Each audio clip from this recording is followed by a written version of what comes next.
If you think that it was rude of Pittsburgh to fire Matt Canada on the same week as Thanksgiving, I think that it's okay. Matt Canada celebrates Thanksgiving on October 9th. Get it? Because he's not Matt America? Canada celebrates.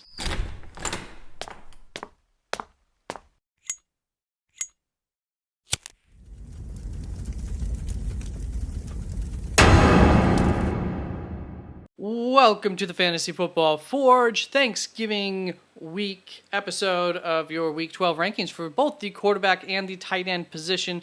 So there will be less delving into the whys of my rankings, a little bit more presenting them to keep this timely and to get this out to you as soon as I can today on Tuesday. So I will recap how I did last week for both of the positions. Then we'll get into my rankings, of course, for each position, and we'll go through my DFS buys as well for each position at the end of the episode, like normal. As always, not as always, on Thursday, I will be going live 3 hours prior to kickoff of the first set of games. On Friday, I plan on going for about 2 hours, maybe it'll be an hour and a half prior to kickoff of the Friday game. And then, like normal on Sunday, I will be here 3 hours prior to kickoff for any of your sit-start questions. Thank you to all the new subscribers. Welcome to the channel. If you have any questions on anything that you're seeing on the screen, please feel free to ask, as well as if you have questions about the rankings. If you're wondering why I have someone ranked over someone else, ask in the comments and I will do my best to give you a little bit more of an answer than, simply I like them more. I usually am able to do that. It is a very busy week, though, so cut me a little bit of slack if I'm a bit short with my responses this week. Now, let's recap how I did with my quarterbacks. And for my DFS buys last week in the not dirt cheap category, I gave you a CJ Stroud at 7,000 DK bucks. He ended up not being worth it, finished as the quarterback 16 on the week.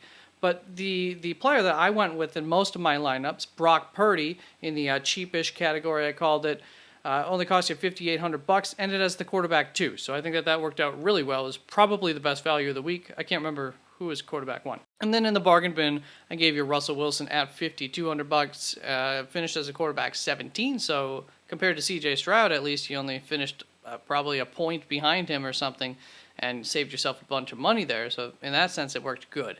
As far as my love'ems and my fade'ems, I could have loved both of them. I loved Kyler Murray, finished as the quarterback 7, so that worked out pretty well. For my fade'em, I gave you Justin Herbert. I was concerned that he would have a limited game. He did not end up having a limited game. I did not necessarily recommend that you sit him, of course, but I just was concerned about it and thought elsewhere on your roster maybe you should make up for it with a guy with more of a ceiling, but you did not need to because Justin Herbert had one of the bigger quarterback weeks. Now let's move on to the quarterback rankings for this upcoming week. And my first tier is going to be, I think, 10 quarterbacks deep, starting off with Josh Allen as my QB1. And I just flipped him over Jalen Hurts last minute, mostly because of that floor, because of this player temperature gauge, which is just like a matchup gauge, does take into account how good the actual player is as well. So can they overcome a bad matchup, etc., that type of thing. At my quarterback 3, I have Lamar Jackson, very, very good. I think he might have projected as the number 1 in my projections, but going up against the Chargers, so you love that matchup, should be a high-scoring game. It should be a good, fruitful game. And then Dak Prescott in at quarterback 4 this week. Going up against Washington, I almost gave him a love him, but and that would have been in part because you were able to get Dak later in drafts, so there's a decent chance if you have Dak that you might have one of these other guys in the top 10. So I do suggest giving your faith to Dak this week going up against Washington. Washington's never going to give up. Dallas cannot build enough of a lead against them, so there's always the chance that Dallas's defense just scores all the points, but I'll take my chances there with Dak this week and what could be a huge week. Patrick Mahomes have at quarterback 5, a rare sighting there. Going up against Las Vegas, they've really been a good defense, and especially for fantasy purposes, have really limited opposing teams, and Patrick Mahomes hasn't been the number 1 quarterback de facto guy this season. So Just taking some more upside plays over him this week. Then C.J. Stroud having at quarterback 6 going up against Jacksonville. It should be another high-scoring game for Houston. And 2 out of the last 3 weeks it has been, so I like that. Take my chances there. Justin Fields at quarterback 7, ahead of Kyler Murray, 2 players that I have. I was thinking I'd play Kyler Murray this week. This is still something that could flip between the 2 of them, very close, but I do feel a little bit safer with Justin Fields and how he's played over the season compared to what you're seeing this low end of the expected range for Kyler Murray. If he doesn't rush a touchdown in, the throwing hasn't quite been there yet. I didn't feel like he necessarily improved in week 2 over week 1, where we did see a little bit of rust. So still need to see that shaken off in the passing game to get a little bit of more confidence in him, but the rushing ability, the ability to get into the end zone with his feet is always great, but Justin Fields can do all of that as well. Quarterback number 9, Brock Purdy here. Steady Eddie. You love him. He's been very good. And Justin Herbert at quarterback 10. Another tough week here against Baltimore, but in his last 2 really tough matchups for quarterbacks, he has overcome them and been very good. So I still think that you can trust Justin Herbert with confidence. You can play him, I should say. But still going to rank him a little bit cautiously compared to some of these better matchups. Maybe I should drop Kyler Murray another couple of spots. I don't know. Let me know your thoughts on that if you think I should. I'll take that into consideration. Then at my second tier of quarterbacks, we have Tua Tagovailoa, Josh Dobbs, Jared Goff, and one of my loves of the week, my love for the quarterback of the week, Trevor Lawrence here going up against Houston, hoping for him to build off of their first big week last week, or one of his bigger games of the season last week.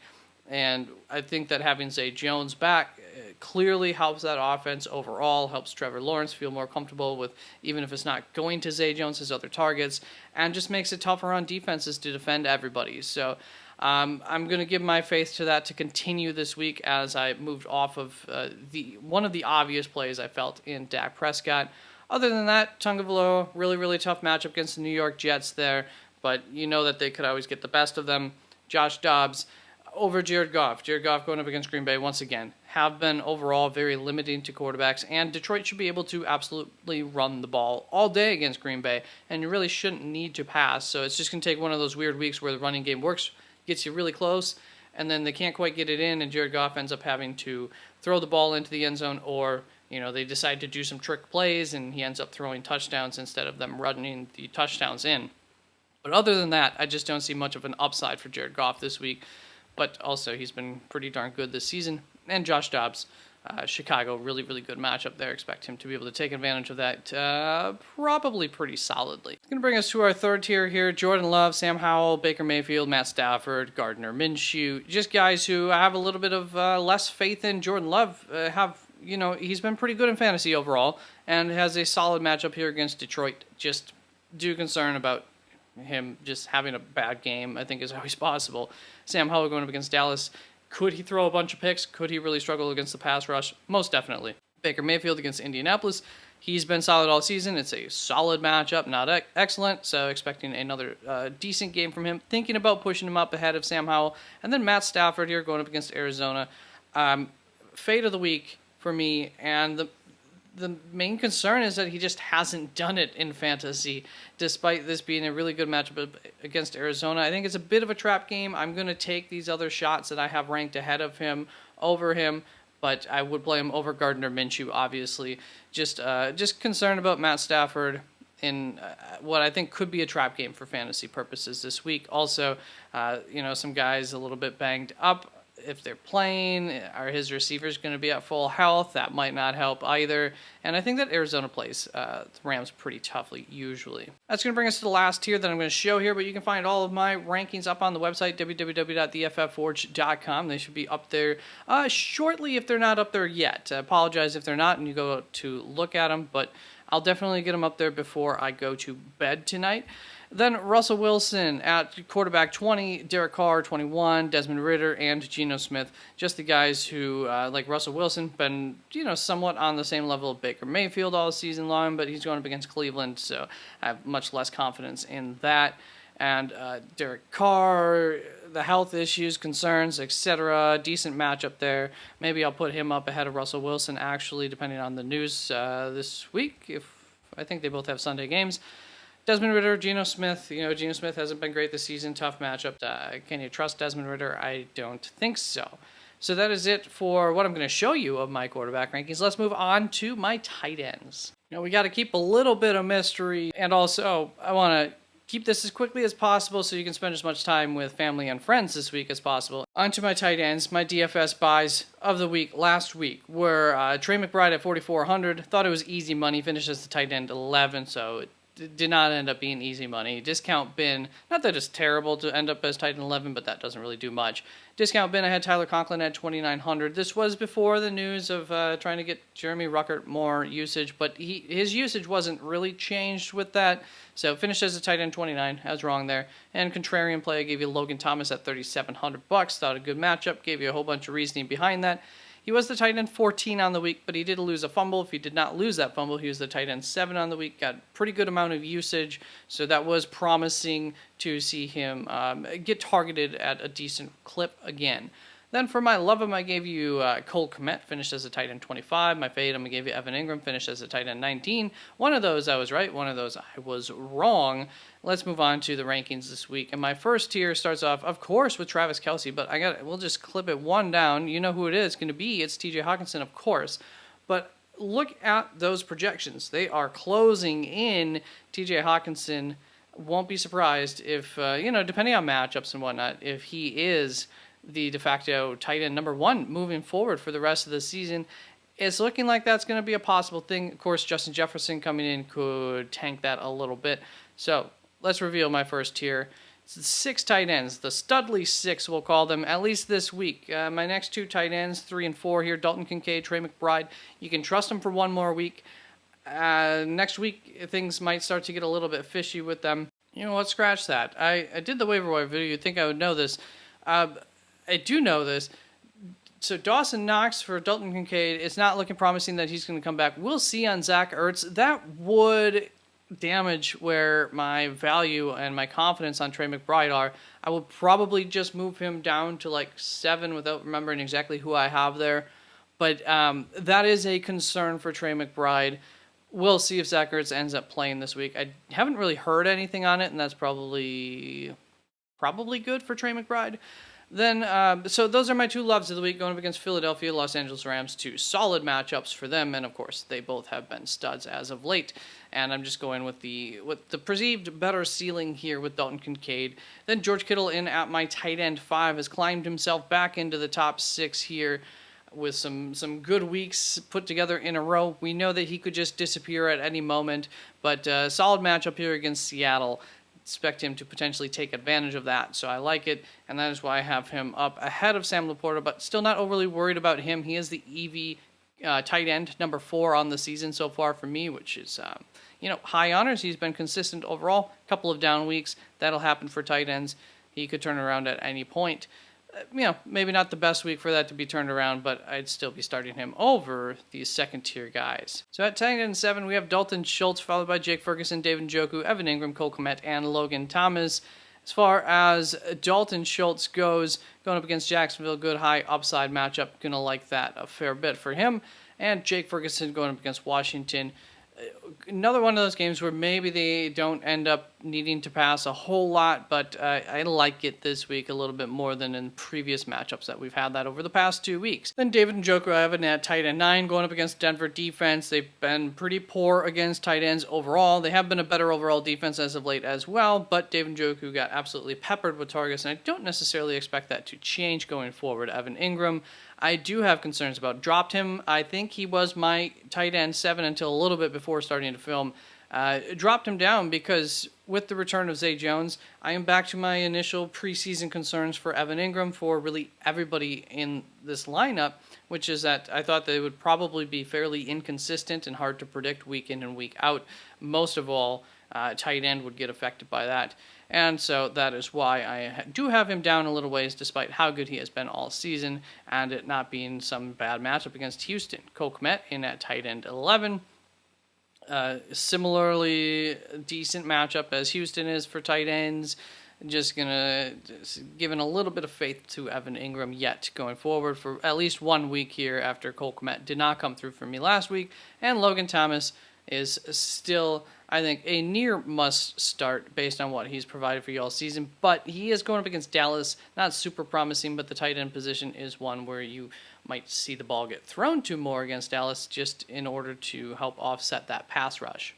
That's going to bring us to the final two tiers that I'll go ahead and reveal in the video. Taysom Hill, Jonnu Smith, Kyle Pitts, Luke Musgrave, Cade Otton, and Isaiah Likely from tight end 13 to 18 in that first tier. Second tier, not a huge drop-off here, but I'll tell you exactly why I have the difference in the tiers. Starts off at tight end 19 with Tyler Conklin, followed by Pat Freiermuth, Michael Mayer, Jeremy Ruckert at tight end 22. And so the main thing here is that I would understand the argument to start Isaiah Likely over Taysom Hill. However, I don't think that I would agree with, nor could I come up with a good argument to start Tyler Conklin over Taysom Hill after what I already talked about a little bit with did I talk about that? I don't know. The New York Jets the youth movement is on for the New York Jets. They have realized that Zach Wilson is not it. They are starting to get their more youthful talent and evaluating them, getting them out there more, and Jeremy Ruckert was part of that. Out-targeted last week over Tyler Conklin, and he was an interesting tight end prospect last season. This is his second year, so I have some interest in him going forward, and it's a solid matchup for both of them going up against Miami. Back up here, Taysom Hill. If you're a Taysom Hill person, go right ahead and start him and hope that it works well. Atlanta is a good tight end matchup, but Taysom Hill doesn't really get most of his points from the tight end spot. Then Jonnu Smith I have over Kyle Pitts, and what I've done usually to choose between these two is that if the team is bad against tight ends, then I like Jonnu Smith a little bit more. If they're good against tight ends, then and bad against wide receivers, they kind of both play into this, a little tug of war there, then I like Kyle Pitts. Well, New Orleans is not so great against the tight end position, but they are pretty darn good against wide receivers. So I like Jonnu Smith just a little bit more than Kyle Pitts this week, and that's how I determined those two. Luke Musgrave, really good matchup. Well, not as good as it was earlier in the season, as how it looked, but still solid matchup against Detroit. Heating Gage likes him as well. We'll see if he's healthy enough to play. Cade Otton, going up against Indianapolis, I think that is a good tight end matchup. Still don't have full faith in that, but I like him. And then Isaiah Likely is my fade in this because I have seen the ECR in him as like a top 12 tight end currently, and I would have concern about that. The argument for him, more so than anything, is he is faced, including the fact that we did see some sparks from him last season as a rookie and absolutely loved his prospect profile coming into the NFL. The Chargers are a really, really good tight end matchup. So it is a good week to go ahead and take a flyer on Isaiah Likely if that is what you wish to do. But I'm here to heed warning that I just don't think it's going to turn out too well. Saw him miss an easy play last week, and I think he got pulled from the game for some time. Charlie Kohler, I think, got some opportunities due to that. And so I'm just concerned. Isaiah Likely didn't really do anything earlier. This isn't the first time we've seen a Mark Andrews-less this offense. And last season when we saw the Sparks, that was a totally different offense. This offense, even Mark Andrews hasn't been the same as he was in the previous offense. So once again, just not overly confident in Isaiah Likely. I do think that the ball will pass to the wide receivers as much as it has been all season long, if not more. And yeah, that's that. And then there's my final tier. Once again, if you have any questions, feel free to ask them. I hope you have a happy Thanksgiving. I'll get my running backs and my wide receivers videos out tomorrow. And then I'll be here live, as I said at the start of the video. So, peace out. Oh, my Lanta, I almost forgot to give you my DFS plays for both of the positions. So let's start off with my quarterback DFS plays. Did a little bit different for this video for this week, giving you a Thursday slate option and a Sunday slate option, my favorite of each slate. So for the Thursday slate quarterback, I will happily accept the Brock Purdy discount at 6,100 DK bucks, or I'm also willing to pay up for Dak at 68. That's not incredibly expensive. And for the Sunday slate at 6,400 DK bucks, I'll take a shot on Trevor Lawrence. Now, when it comes to my tight ends Thursday slate, I think that I would take a chance on and stack with Brock Purdy, George Kittle, of course, at 6,000 DK bucks. That seems like a pretty darn good price. And for the Sunday slate, obviously, I would be happy to get either of my loves this week. Dalton Kincaid, Trey McBride, thought both of them, especially Trey McBride, a better price. Liked them both. Do have Dalton Kincaid ranked above Trey McBride, and he's not very expensive, so yeah, like them both. But if we're looking to take a steep discount and I'm looking to diversify some of these names that I'm throwing out for you today, then I would take a shot on Jonnu Smith at 3,400 DK bucks. I do think that there's a chance that it could be another, decent Jonnu Smith week, and you could get some good value there. So there we go. Now I'm out.